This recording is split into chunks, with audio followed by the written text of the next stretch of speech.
Okay, so let's get into it.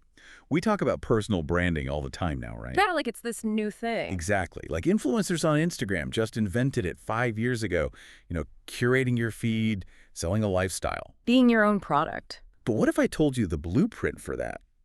For turning a high drama persona into a durable business that lasts 30 years was actually written in the mid-90s. In a completely different industry, it is a fascinating premise. It is. Usually when we talk about longevity, we're looking at, I don't know, tech giants or something. Sure. But today, we're looking at a sector where the average career lifespan is incredibly short.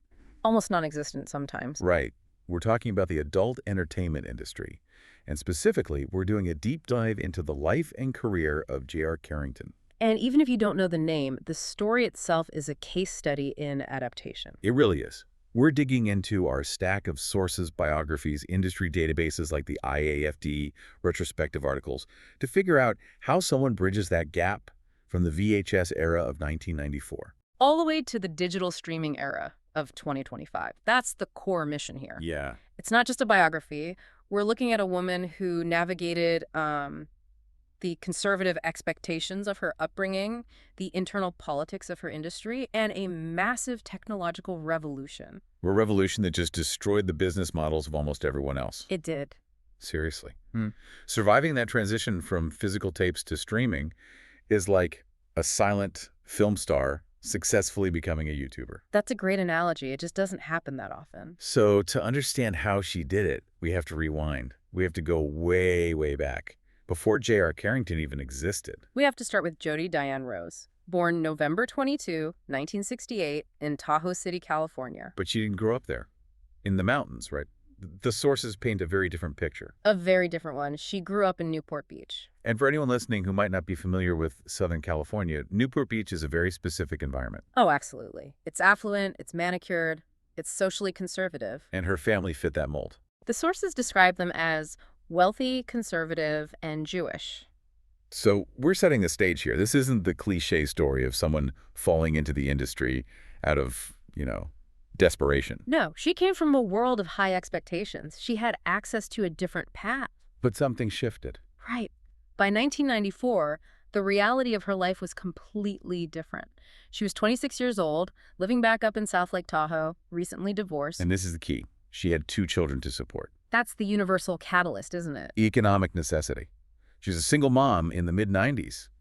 And she starts commuting to Reno. In Reno back then, it wasn't the polished Vegas experience. It was a bit grittier. She started working in gentlemen's clubs, dancing. So she's stripping in Reno. Yeah. But here's the movie moment from the research that I just love. The discovery. Yeah. In today's world, you just, slide into some DMs or something. But back then, physical objects had to move around. It was a totally analog world. And a photograph of her, a physical print, somehow lands on the desk of a guy named Mark Carriere.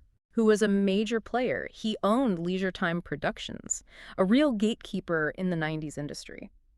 And the story goes, he didn't just see a performer he could sign.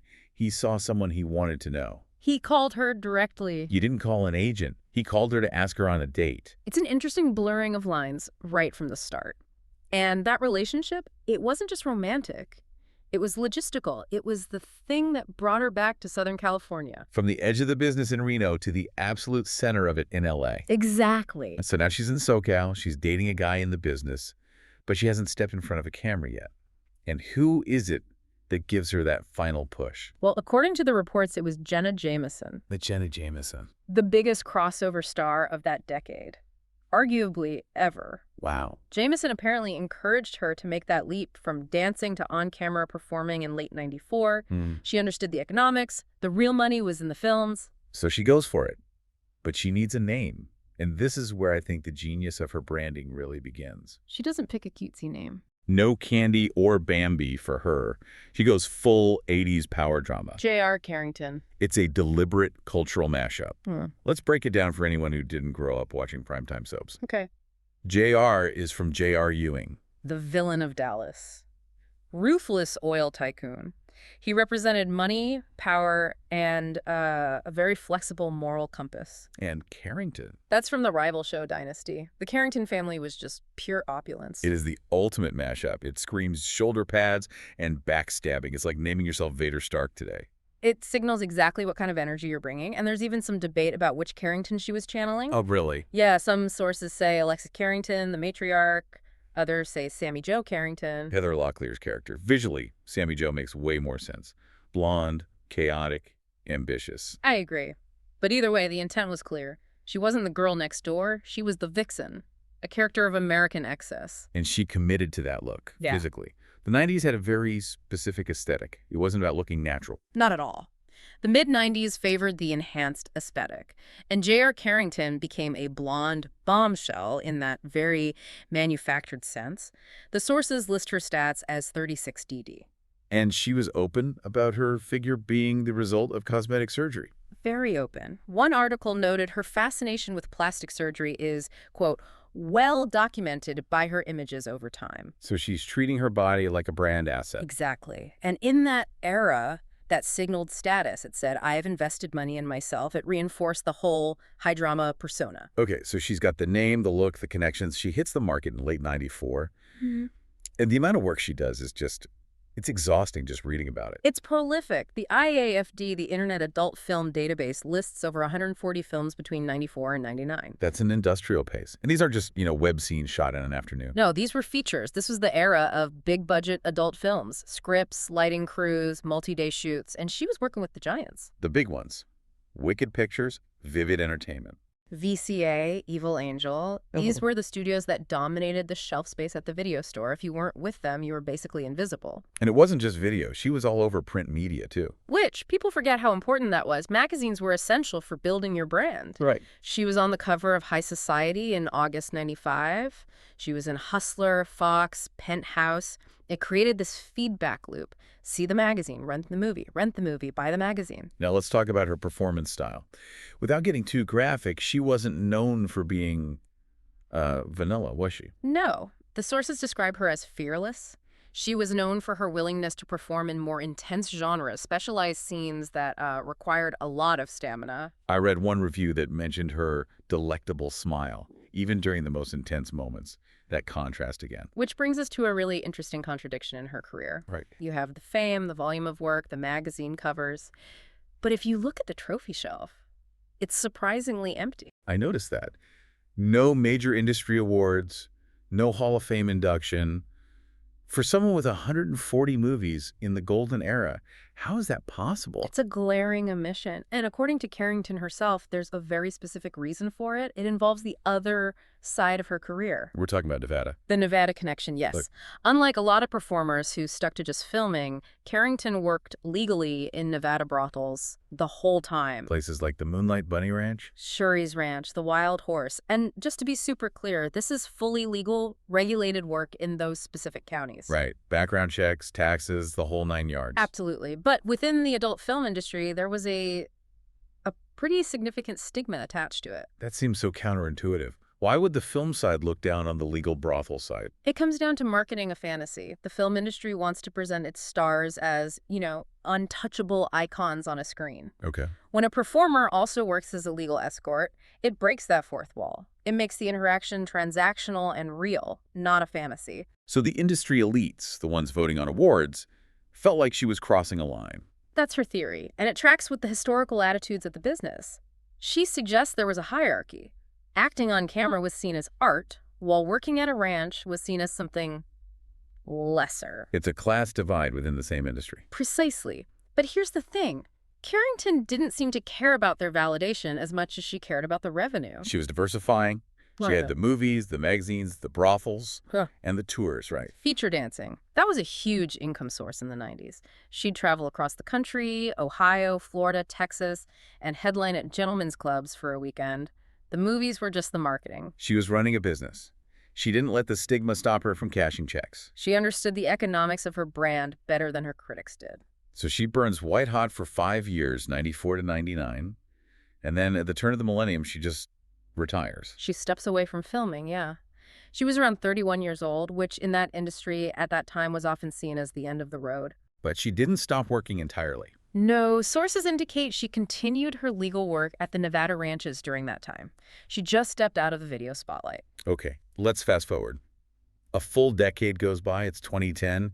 The world is completely different. Totally different. High-speed internet, no more Blockbuster. The iPhone is everywhere. And suddenly, J.R. Carrington is back on screen. The comeback at age 42. This is the part that blows my mind. In an industry that is so obsessed with youth, I mean, the 18-year-old debutante is the marketing hook. How does a 42-year-old from the VHS era break back in? She recognized a shift in the market. The audience that grew up watching her in the 90s. They were older now. They were in their 30s and 40s. They had nostalgia. And at the same time, a very specific genre had exploded on the internet. MILF category. Or mature, yeah. It became one of the most searched terms. She didn't try to come back and pretend she was 20. She leaned into her age. She leaned into her experience. She pivoted her brand. And she adapted to the new distribution models. She wasn't looking for a vivid contract. She started working with internet-focused studios. Like Breezer's Naughty America. Tom Byron Pictures. Companies that operate on clicks and subscriptions, not video rentals. And the fans loved it. Yeah. I saw one comment from a user, 90s born lover, who said, JR's comeback is fire. It was very positive. AVN, the trade journal, noted that her experience and curves make her a standout. Newer performers can be nervous on set. Carrington was a veteran. A total pro. Directors must love that reliability. Absolutely. And physically, she kept the brand, the blonde hair, the curves. But there was a new way to tell the difference between her two eras. The pink. The tattoos became the timeline. She has a flower on her lower abdomen, a cross on her neck. But the one that's pure branding genius is on her right buttock. Queen Baby XXX. It is bold. It's right there. You can't miss it. And it serves as a permanent watermark. In a digital world where content gets stolen and re-uploaded without context, that ensures you know exactly who you're watching. It's claiming ownership of the image. It is. Let's touch on the personal side for a minute. We know this industry is tough on relationships.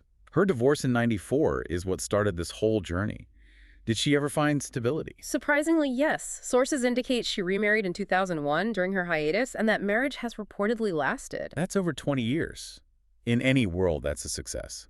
In the adult industry, that's almost unheard of. It suggests a very strong ability to compartmentalize, to separate the J.R. Carrington persona from Jody, the wife and mother. And financially.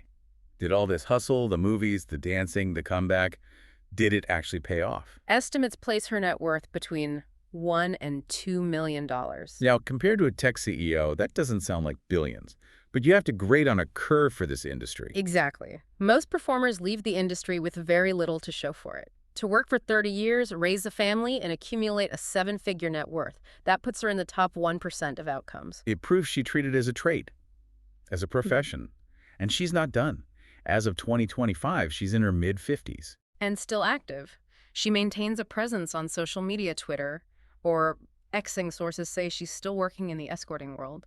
That longevity is just. It's the definition of a survivor. It forces us to rethink the narrative. We often look for the tragedy in these stories, the crash and burn, but her story is one of consistency. She picked a lane and stayed in it for 3 decades. She didn't let the industry age her out. She forced the industry to find a new place for her. Precisely. And if I can offer one final thought on why this all matters. Please bring it home. J.R. Carrington wasn't just a stage name, it was a product. It was a product built on a very specific idea of American drama. The soap opera aesthetic, the surgeries, the excess. Right. She understood that there is a permanent market for that specific fantasy. And she understood the customer better than the industry understood her. The industry wanted to hide the escorting. She embraced it. The industry wanted youth. She sold maturity. She zigged when everyone else sagged. That is such a cool way to look at it. She wasn't just playing a character. She became the franchise. She became the CEO of her own brand. Well, there you have it. From the slopes of Tahoe to the sets of Los Angeles, the business of being J.R. Carrington. Thanks for taking this deep dive with us. It was a pleasure. And to you, the listener, thanks for tuning in. We'll catch you on the next deep dive.